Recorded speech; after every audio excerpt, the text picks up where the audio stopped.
사랑하는 여러분, 메리 크리스마스입니다. 우리 옆 사람과 함께 인사합시다. 메리 크리스마스.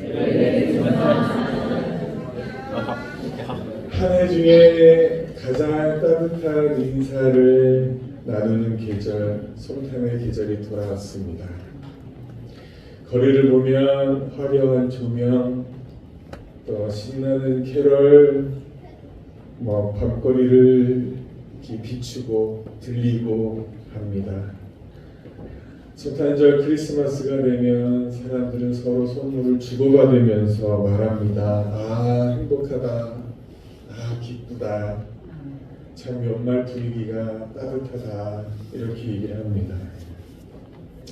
그런데 오늘 이 주일 아침 우리는 잠시 한 번쯤은 우리 마음속에 질문을 하나 던져봤으면 좋겠습니다. 우리는 지금 무엇 때문에 기뻐하고 있느냐라는 거예요. 연말에 들뜬 분위기 때문에 기뻐하십니까? 아니면 한 해를 잘 버텨냈다는 안도감 때문에 행복하십니까? 만약 이 성탄절 크리스마스 시즌에 조명도 빼고 캐럴도 빼고 선물도 빼고 맛있는 음식도 다 하나씩 다 벗겨내면 과연 무엇이 남아 있을까요? 오늘 우리가 읽을 이 본문 마태복음은 마태가 썼습니다. 이 마태가 예수님의 탄생을 기록하면서요, 우리가 기대하는 장면들은 다 생략했습니다. 예수님의 외모는 어떻고, 어디에서 태어나셨고, 또 마국간의 풍경은 어떻고, 이런 장황한 이야기들은 싹 다 빼고, 이 천사가 요셉에게 전해준 단 한 문장, 단 하나의 이름에 모든 초점을 맞추고 있습니다. 오늘 본문 21절입니다. 아들을 낳으리니 이름을 예수라 하라. 이는 그가 자기 백성을 그들의 죄에서 구원할 자이심이라. 성경에서의 이 이름은 단순히 호칭이 아닙니다. 상대방을 부를 때의 이름이 아니라 이 이름에는 그 사람의 정체성이 있고 그 사람의 사명이 있고 그 사람의 존재의 목적이 담겨져 있다는 겁니다. 그래서 하나님은 중요한 사람을 부르실 때 때로는 그 이름을 바꾸기도 하셨어요.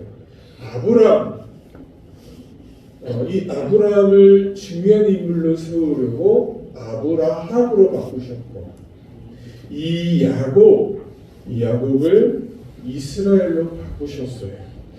이 이름이 바뀐다라는 말은 인생의 방향이 바뀐다라는 뜻입니다. 그런데 오늘 본문은요, 조금은 다릅니다. 천사가 요셉에게 나타나서 이렇게 얘기하지 않았어요. 요셉아, 이제 네가 아들을 낳을 거야. 그러니까 너 이름을 잘 생각해서 너 아들에게 합당한 이름을 잘 지어봐라 라고 말하지 않았어요. 뭐라고 얘기했죠? 이미 이름은 정해졌어. 그리고 통보한 겁니다. 너 다른 이름 짓지 말고 아기가 태어나면 그의 이름을 예수라 하라. 그리고 그 이름의 뜻은 뭐냐면 구원하신다 라는 뜻이다. 이렇게 얘기를 했습니다. 이 마태가 강조하고 싶었던 것은 탄생 장면이 아니라 탄생의 이유를 강조하고 싶었다라는 겁니다.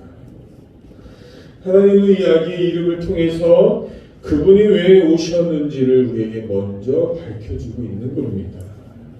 여러분, 그 이름을 뭐라고 설명했다고요? 예수의 이름의 뜻이 뭐라고요? 자기 백성을 그들의 죄에서 구원할 자. 자기 백성을 그들의 죄에서 구원할 자.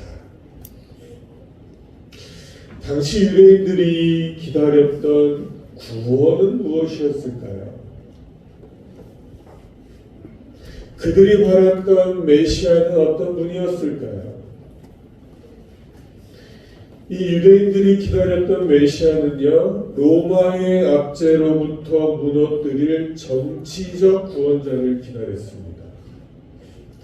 로마의 이렇게 속박 아래 살다 보니까 자유도 없고 소망도 없고 매일매일 힘들고 어려운 삶을 사니까 그들이 원했던 구원자는 이 로마를 무너뜨리고 새로운 이스라엘을 회복할 구원자 메시아를 그들은 기다렸다는 거예요. 가난을 끝내고요, 억눌린 현실을 뒤집어줄 강력한 지도자 말입니다. 유대인들이 기대했던 메시아는 죄를 용서하는 분이 아니고요, 현실을 뒤집는 정복자가 필요했다는 겁니다. 그런 기대 앞에 하나님께서 주신 이 메시아의 이름이 뭐였어요? 예수입니다. 그 예수는 뭐예요? 정복자요? 해방자요? 아닙니다. 예수의 이름은 자기 백성을 그들의 죄에서 구원할 자였다는 거예요. 왜 하나님은 현실의 문제보다 죄의 문제를 먼저 말씀하셨을까요? 왜 하나님은 먼저 전체 문제를 해결해 주겠다라고 말씀하지 않으셨을까요? 가난과 억울함을 끝내겠다라고 왜 선포하지 않으셨을까요? 그리고 왜 죄에서 구원할 메시아를 먼저 말씀하셨을까라는 거예요. 그 이유는요, 분명합니다. 사람들은 눈앞의 문제가 가장 큰 문제라고 여기지만 하나님은 인간의 가장 근본적인 문제를 보셨기 때문에 그렇다는 겁니다. 여러분, 현실은 바뀌었어요. 그런데 제가 남아있으면요, 어떻게 될까요? 현실은 또 다른 방식으로 무너져 간다라는 겁니다. 환경이 풀려도 하나님과의 관계가 끊어져 있으면 마음에는 허무함과 두려움이 사라지지 않는다라는 겁니다. 그러므로 이 성탄절을 맞이해서 우리 각자에게 여러분들이 마음속으로 던져야 할 질문이 있다는 거예요. 그 질문은 이것입니다. 우리는 지금 어떤 구원을 원하고 있느냐라는 거예요. 현실을 조금 바꿔주는 구원으로 만족하십니까?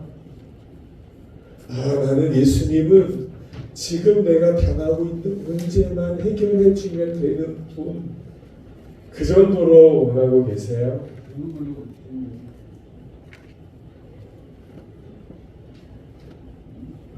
아니면 내 죄를 해결하고 하나님께로 돌아오는 구원자, 그 메시아로 여러분들은 기다리고 있습니까?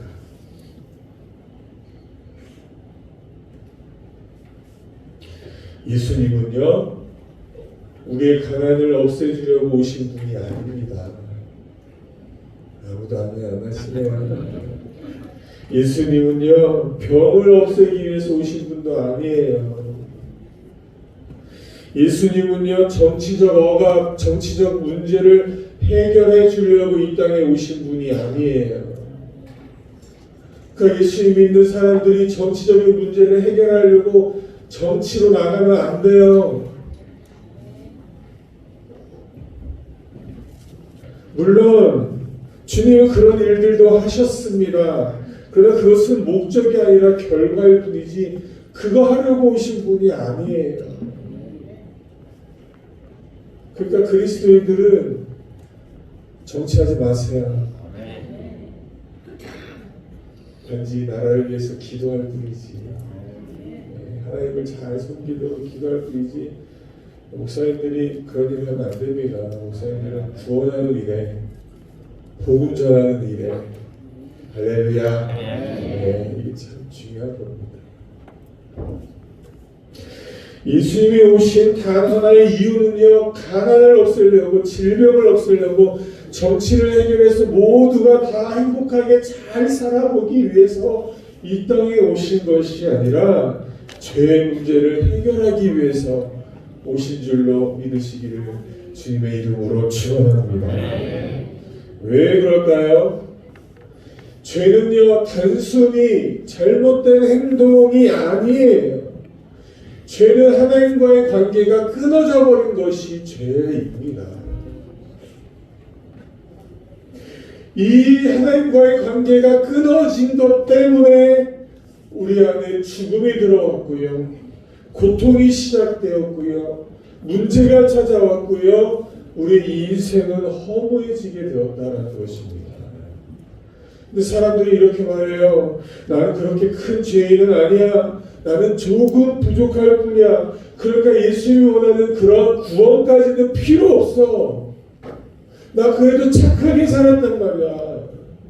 죄 많이 안 짓고 살았다고. 하지만 성경은 분명히 얘기합니다. 스스로의 힘으로 이 죄의 문제를 해결할 수 있는 사람은요, 단 한 명도 존재하지 않는다고. 그래서 예수님이 이 땅에 오신 겁니다. 그것이 성탄인 거예요. 하나님 우리 보고요, 너가 너의 죄의 문제를 해결해라 라고 명령하지 않으셨어요. 할 수도 없으니까 하나님께서 친히 인간의 몸을 입고 이 땅에 오셨다라는 거예요. 그래서 성탄은 뭐냐? 우리 삶을 조금 나아지게 해서 행복해지는 날이 아니에요.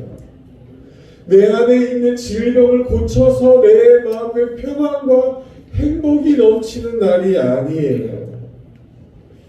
성탄은 뭐냐? 죄로 인해서 죽어야 될 나를 하나님이 구출하기 위해서 오신 하나님의 긴급 구조 작전, 이게 성탄인 겁니다. 죄라는 이 치명적인 암덩어리를 제거하기 위해서 하나님께서 직접 수술대 위에 올라가신 날, 이 날이 바로 성탄이라는 겁니다. 그래서 제가 하나 예화를 준비했어요. 사진을 하나 보여드릴게요. 저 아이 누군지 아세요?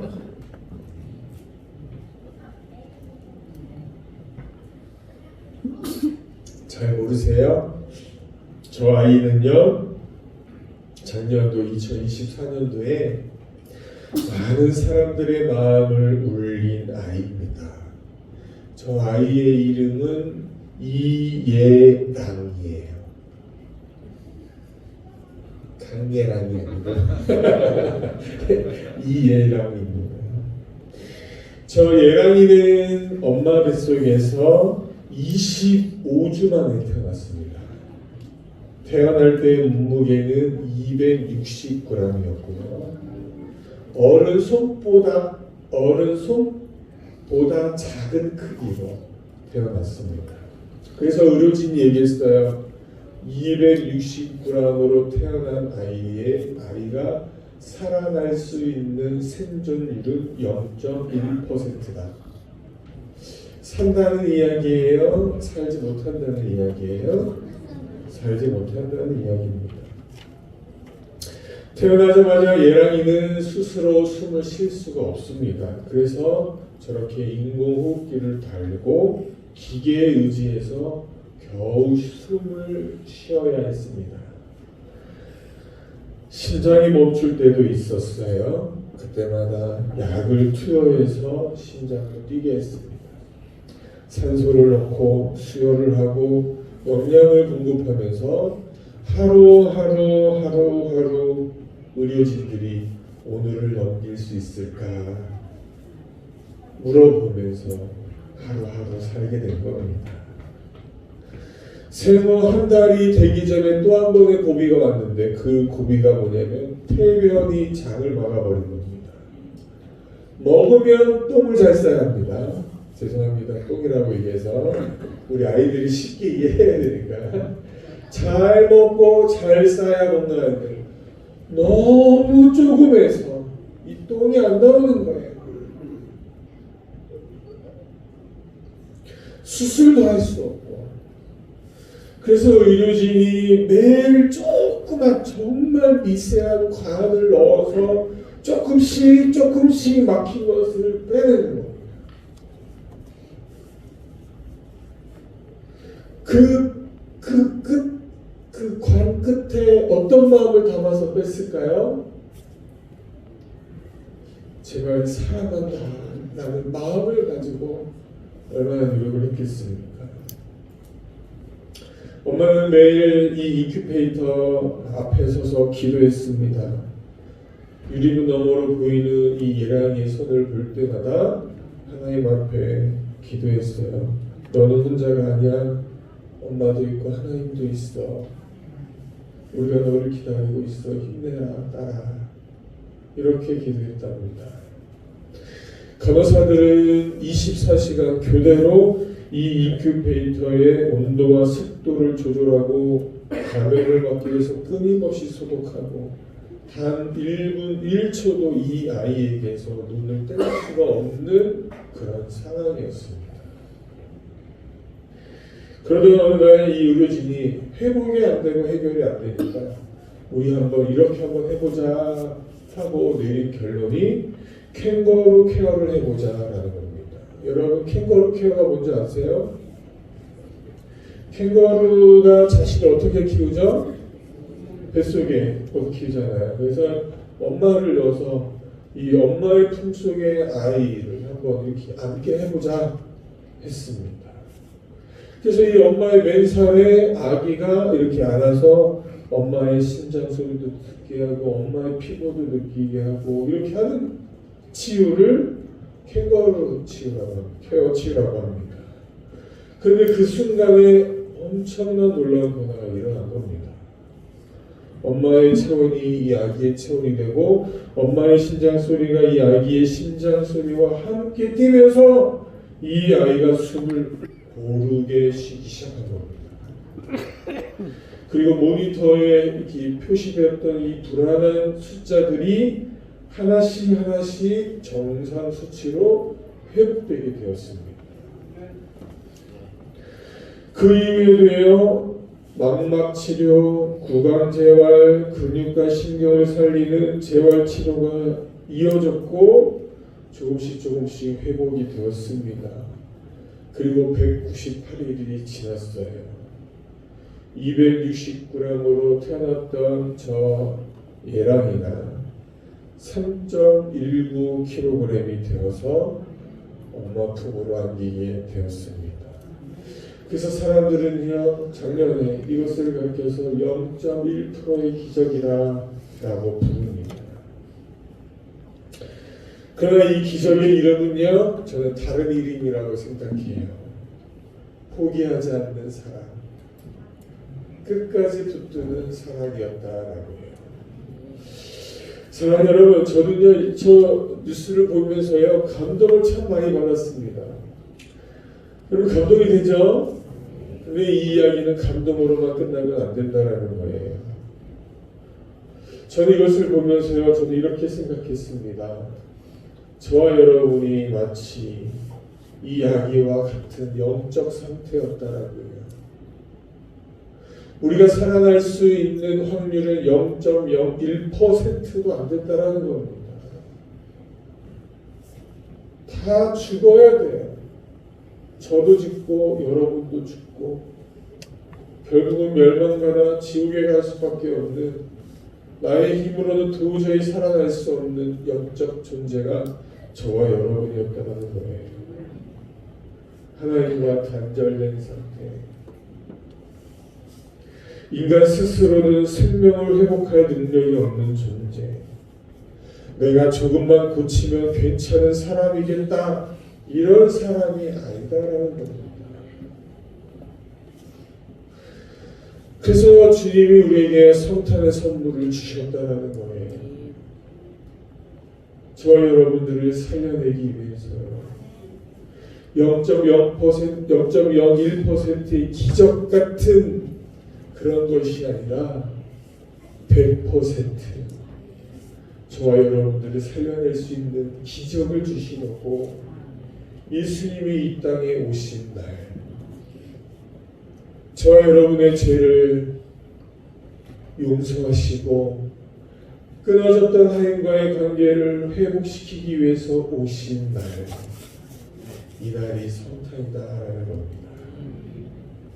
사랑하는 성도 여러분, 우리는 성탄을 무엇으로 만족하고 계십니까?